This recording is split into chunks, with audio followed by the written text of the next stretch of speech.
OCO, this is Red Bird. Yo, much love to the originals. Much love to my subscribers. Yeah, coming at y'all with this video about Matoaka, but we know her as Pocahontas. You know what I'm saying? The daughter and princess of Chief Powhatan of the Powhatan Indians of Virginia. Yeah, and the previous video before this, you know, I explained about you know, what happened as to why this video wasn't released yesterday. I was trying to get it out yesterday, you know, but yeah, we you know what I'm saying, we're gonna get into it, you know. When it originates, you know what I'm saying, Pocahontas. This is entitled The Real Pocahontas by David Morenis. Matoaka was the beautiful and lively daughter of Powhatan, ruler of the land that the English named Virginia. Pocahontas was her childhood nickname, translated as Little Watson, meaning she was playful and hard to control. When she was born, Powhatan sent her mother home to her village to raise Pocahontas. That was his custom. When she was about school age, Pocahontas left her mother to live in her father's capital and with her older brothers and sisters. As they grew up, Powhatan appointed some as chiefs of his other tribes. Pocahontas became her father's favorite, the apple of his eye. Pocahontas is most famous for saving the life of Captain John Smith. This story has been retold many times in many ways. Disney's Pocahontas was their first attempt to rewrite a historic event instead of a fairy tale. As usual, the Disney version resembled the original just enough to confuse everyone. Here is the original story told by Captain John Smith himself. 2 great stones were brought before Powhatan, then as many as could laid hands on him, dragged him to them, and thereon laid his head. And being ready with their clubs to beat out his brains, Pocahontas, the king's dearest daughter, with no entry could prevail, got his head in her arms, and laid her own upon his to save him from death. Whereat the emperor was contented he should live to make him hatchets and her bells, beads, and copper. 2 days after, Powhatan, having disguised himself in the most fearfulest manner he could, caused Captain Smith to be brought forth to a great house in the woods, and there upon a mat by the fire to be left alone. Not long after, from behind a mat that divided the house, was made the most dolefulest noise he ever heard. Then Powhatan, more like a devil than a man, with some 200 more as black as himself, came unto him and told him now they were friends. When Smith returned, there were only 38 colonists left out of 104. Pocahontas kept the colonists from starving to death that first winter by visiting regularly with plenty of food. Pocahontas paid regular visits to her friend Captain John Smith, but in October 1609, she was told that Smith was dead. She stopped visiting after that. The following winter was known as the starving time. Actually, Smith wasn't dead. His leg was badly burned in a gunpowder explosion. He had returned to England for medical treatment.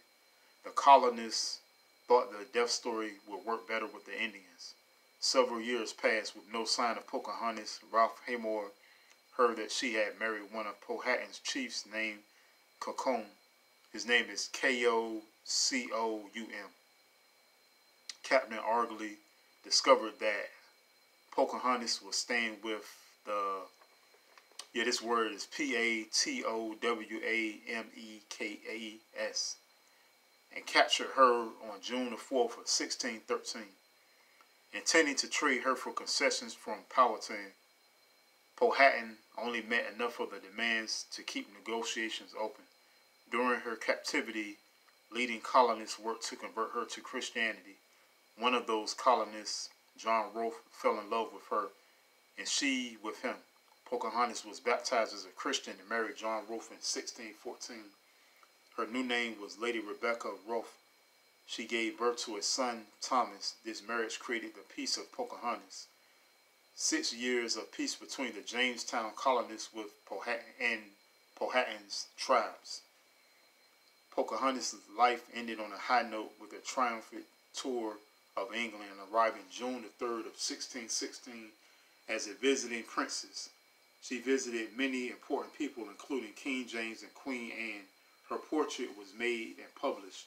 This part of her life is discovered in Disney's Pocahontas 2, Journey to a New World. Pocahontas 2, Journey to a New World. With the usual Disney rewrite, as she started home,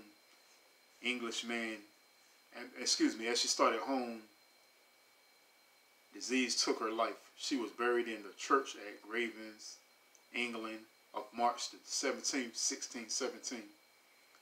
Age 21 or so, her exact birth date is uncertain, roughly 1595. And this is Pocahontas biographies. The Disney movie Pocahontas is accurate in many respects. It captures the spirit of the woman Pocahontas and her people, and the spirit of early days of Jamestown. The settings are accurate. Both James Fort and the Powhatan village life are portrayed authentically, according to current historical and allegorical knowledge, except that there was no bluff overlooking James Fort, London, the Virginia wilderness, and the ship Susan Constance were carefully researched. John Ratcliffe was indeed in charge of the colony when John Smith was captured and released by Powhatan. And last but not least, John Smith wrote that he was saved from execution by Powhatan when Pocahontas threw herself between Smith's head and the stone clubs of the Indians. The rest of the movie is pure fiction. Apparently, one Disney guy wanted to do a Romeo and Juliet story, while another wanted to do an American frontier movie. They both had ideas together. They put both ideas together and came up with Pocahontas, with Smith as Romeo and Pocahontas as Juliet. It was not intended as a history, but how would you know that? Let's compare the Disney version to real life. Okay, it said Disney's Pocahontas. Pocahontas and John Smith were both young adults when they met in real life.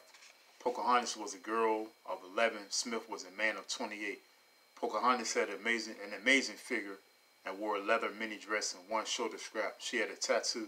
Real life, Pocahontas was a naked child when she visited John Smith in Jamestown for winter warmth. She would wear a mantle.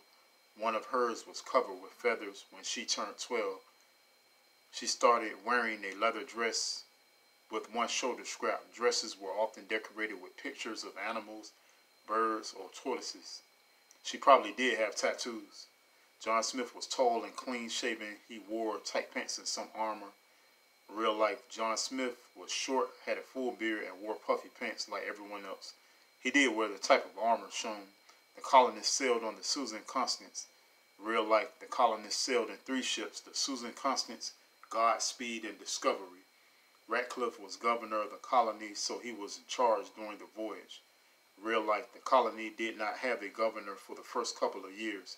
It had a council with a president. Captain Newport was admiral and fleet commander during the voyage of 1607. After they landed, they opened the secret orders to see who was on the governing council. It was Smith, Ratcliffe, Wingfield, Newport, Gosnell, Martin, and Kendall. The council elected Wingfield as the first president. Ratcliffe was elected president in September 1607. Captain John Smith is elected council president of Jamestown, Virginia in 1608. In 1609, Smith left and Percy became president. Thomas West, Baron de la Warr, was appointed the first governor in 1609, but he did not arrive until 1610. As soon as they landed, John Smith started scouting around. Real life. John Smith was arrested in Clapton Irons during the voyage and was not released until a month after the landing at Jamestown. After that, he did plenty of exploring and trading. He mapped most of the area. John Smith was captured when he ventured out alone at night to meet Pocahontas. Real life, John Smith was captured on an expedition one day in December when he and his Indian guide split off from the other 2 Englishmen. John Smith's compass showed Pocahontas where a true path lay. Real life. When this guy's name starts with an O, It's Opechancanou-gh. Captured him. John Smith used his compass to demonstrate the roundness of the earth and skies, the sphere of the sun, moon, stars, and how the sun did chase the night around about the world continually, the greatness of the land and sea, the diversities of nations, varieties of complexions, and how we were to them, antipods. Wow, he said all that in Algonquin. And that's Algonquin Indians language, in Virginia. Okay, and John Smith was going to be executed on top of a bluff at dawn in front of an army of colonists who had come to rescue him. Real life. It appeared that John Smith was going to be executed in Powhatan's longhouse in front of Powhatan's warriors and counselors. The colonists did not know where he was. John Smith and Pocahontas met in the wilderness and fell in love like Romeo and Juliet. Real life, John Smith met Pocahontas when she rescued him from execution. Powhatan then adopted Smith as his son. And there's a word that says Nataquoud. So I guess it's a term of endearment, I believe, towards somebody you adopt, I guess. Pocahontas and her new kinsman became good friends. Pocahontas was engaged to Cocoon, but she chose John Smith instead. Real life, this really belongs in Pocahontas too. After John Smith went home to England, then Pocahontas was engaged to Cocoon, but she chose John Rolfe instead. Pocahontas had animal friends. Percy was Radcliffe's dog. Thomas was a young colonist friend of Smith's. Real life, George Percy was a prominent colonist who followed Smith as council president and wrote 2 books about his experiences. A clever name for the dog, Thomas Savage, young laborer, arrived in January of 1608 and was sent to live with Powhatan the next month, sort of like a cultural exchange student. And it says this movie is just a cartoon musical after all. Disney was more interested in telling a good story than in sticking to the facts. The Disney folks did put in some clever references to the history, and some of the action is inspired by history. If you know the history, it adds to the pleasure of the movie. If you think this is history, you will be confused. The story continues with Pocahontas 2. And I'm going to just end it right there. This is part 1 of the real Pocahontas. Matoaka was her name, but we know her as Pocahontas. And much love to y'all. You'll be on the lookout for the next part 2 of the real Pocahontas. And this is Redbird.